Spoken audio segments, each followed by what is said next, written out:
What up, nerds? My name is Leslie Smith. Welcome back to the Nerdy Narrative. Another Friday has made it. We are almost done with April. It felt like I was just wrapping up March. But before we start talking about books, if you haven't watched yet, on the channel Monday, the Tell Me the Truth tag went up, and I spilled a little tea as far as my booktube habits. So if you haven't watched that, you want a little chuckle, give that a watch. And then on Wednesday, I believe, my book haul for all the books that I accumulated in March went up. So if you want to see what is new to the Nerdy Narrative library, what's going to be read in the upcoming months, check that one out. But let's talk about what I read this week. I did finish Nettle and Bone as soon as I finished recording last week and loved it. T. Kingfisher nailed the landing, and as soon as I have a minute, I want to sit down and film a review for this one because I enjoyed it. I want to break it down, talk about it with you all. So if you haven't read it or if you're on the fence, hopefully I can help you make a decision regarding that one. But spoiler alert, I'm going to say yes. This was a short read, has a great audiobook. The narrator is slipping my mind. I do have that written down. I'll drop that in the review. Excellent story. It's one of those I wish I could experience again for the first time. That's okay. I'm going to experience it many times through a reread over the coming years. I also finished on my Kindle the arc for Manx-Xiety. It's a collection of disturbing stories by Damon Manx, who is an author that I've talked about previously on the channel. Sometime last year is when I first discovered his writing. I fell in love with the writing style, just very atmospheric. It puts the reader in the story. It just feels real, or it feels like somebody you know. And in this collection, while it is fiction, it's wrapped in truth. It began with truth. It's centered around something that happened to the author in the author's life. So it's really part memoir. It's very interesting. Just knowing these stories came from something in the author's life. I had a lot of fun trying to figure out what was the truth and what was the fiction. At the end of the collection, there is a write-up about each of these, but don't cheat. Don't look at that first. Read the story and do like I did. It's a lot of fun. But each of these stories, they were different. Some were horror, some were just a slice of life, a story, a memory. And it was so nostalgic for me. I think the author and I must be very close in age, but I just absolutely adored this collection. It comes out April 27th. Highly suggest picking this up if you're someone who loves short stories, or for those of you who like a little bit of bite-sized horror to read in the September, October fall season. Absolutely pick that one up. Next, I flew through The Undertaker's Daughter by John James Minster. And it's a funny story. If you watched last week, you're going, now wait a minute, you didn't say anything about reading this one. I picked up Buzzard's Bowl. I read a page, maybe a page and a half of the recap, which is aptly titled Shit People Did. And it was reminding me of all the things that happened in The Trials of Ashmount, which is book 1 in the Tragedy of Sedaine series by John Palladino. I just read that book. I remember the book. Several of my friends have read it recently. We've chatted about it in DMs. I don't need the recap. I don't need a reread, but I wanted one. I started reading the recap and I was like, I want to experience this again. I want to read these two books back to back. So I messaged John and I really messed with him. I said, look, I know I told you I was reading your book and I have been begging you for this book for the last 5 months, but I got a problem with Buzzard's Bowl. And he was like, okay. I was like, I started reading the recap and I have to go back and reread Trials of Ashmount. Like, do you mind if I reread that one real quick before I get to Buzzard's Bowl? And he was like, no. He said, that's actually flattering that you want to do that. And I have to. This is a beloved series. I love the Trials of Ashmount so very much. It is one of my favorite reads from last year. And this is going to be a series I will never be able to move forward unless I read the books previously. And I gotta do it.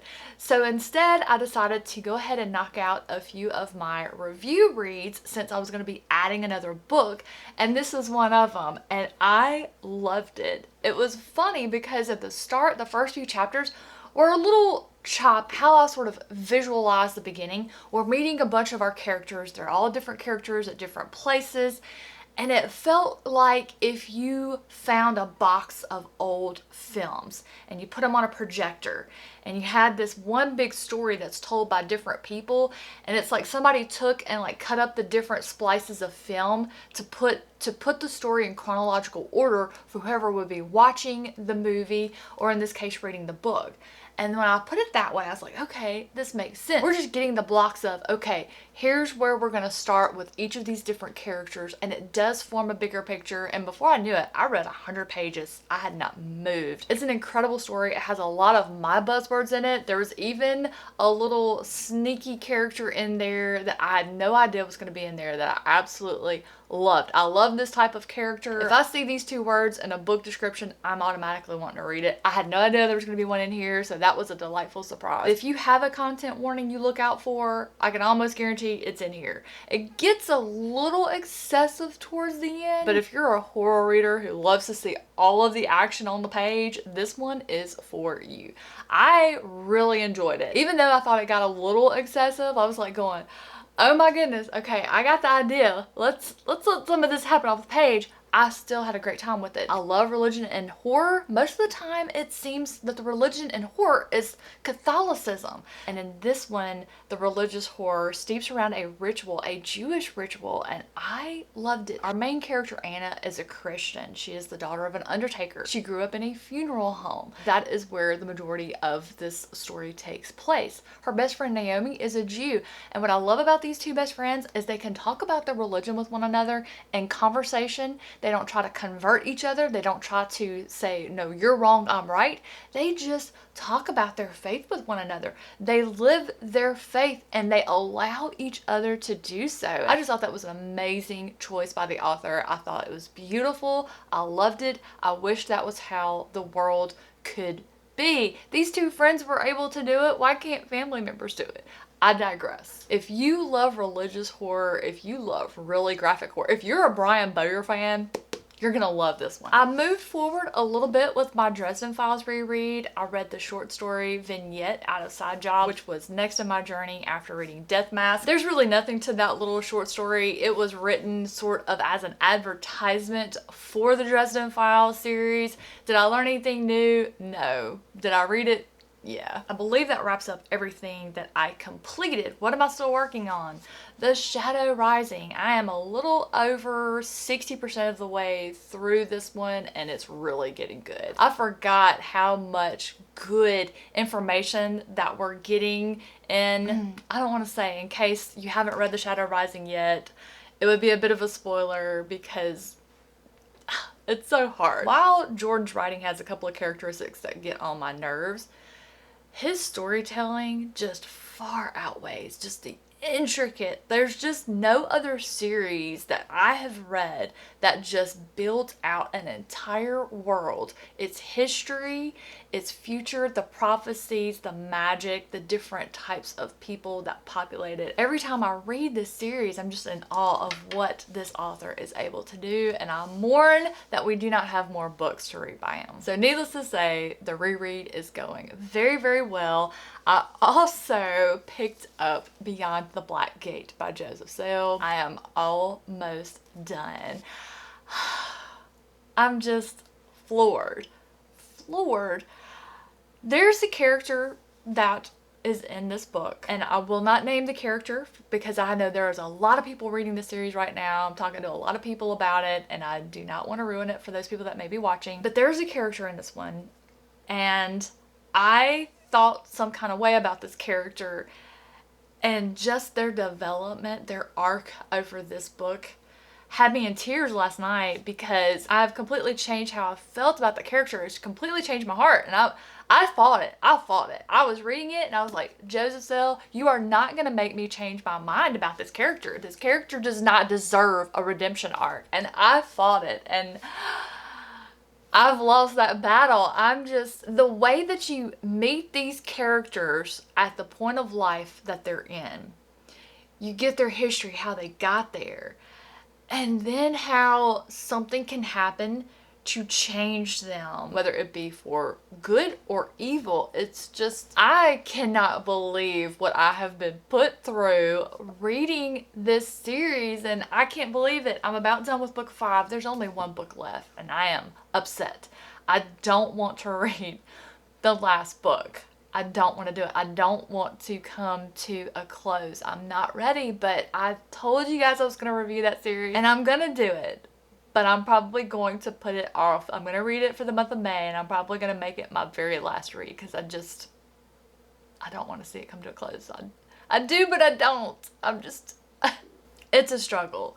So that is what I'm currently reading, The Shadow Rising and Beyond the Black Gate, which I will absolutely finish Beyond the Black Gate this evening. I just have to. My in-laws are here visiting. We're going to go to Epcot today, but I don't care what time I get home. I am finishing Beyond the Black Gate. I have less than 100 pages, so I should be able to do that easily. And then what I'm going to do is I'm going to work on the next story in A Bunch of Fives by James Flynn. This collection is coming out June, and the next short story in this one is called Gene Slave. Not blue jeans, but Gene, like Gene. So I bet this one's gonna have a bit of a sci-fi flavor to it. I'm excited to see what the next one's gonna be in that collection. And then I will be starting Phased by Victoria Tekken. I'm so excited for this one. You guys know her, has Story Talks. She's a fellow booktuber. I'm gonna link her down below. She has some really great content over there, really great conversations between authors. She knows the questions to ask that are just outside of what we reviewers usually ask when we interview authors, which results in some great conversations I've learned a lot from, and just you get a feel for the author too. And I'm just so excited to read this one. I can't wait. It's about werewolves, and I'm kind of feeling that right now. So I'm excited to be getting into this one. I'm going to be pushing to finish The Shadow Rising because I am participating in a reread with the Literary Apothecary and Friends, and that live show is going to be the last Saturday of the month. So I'm going to be pushing to finish that one this week, and then I'll be starting this one. I don't foresee myself finishing these two before I talk to you guys next week because I do have family here. On the off chance that I do, the next book I'll be reading is Martha Wells' Witch King. I was approved for that arc on NetGalley, so I'm going to get that one read and reviewed, and then it's going to be all out, Nothing But Tragedy of Sedan. I'm going to reread The Trials of Ashmount, and then I'll be reading Buzzard's Bowl. I kind of got an idea for a video for that. We'll have to see if I can get it out of my head and actually make it work. That's a lot of my problem. I come up with these ideas, but then I can't really figure out how to bring them to life for you guys, but I'm gonna work on it. But I don't have it quite worked out yet, so I don't want to say anything. It just may end up surprising you on the channel one day. But that is gonna do it for me, friends. That is everything that I read, what I'm currently reading, what I'm planning to read next. I'd love to hear how your week is going. If you're reading anything good, looking forward to anything good. I know I am excited. The new release by Brendan Slocum, Symphony of Secrets, is coming out this coming week. I'm going to be reading that next month in May with my friend Kate from the Literary Apothecary. I cannot wait to see what Brendan has up for us next. Have a wonderful rest of your Friday, a great weekend, and I'll see you on Monday.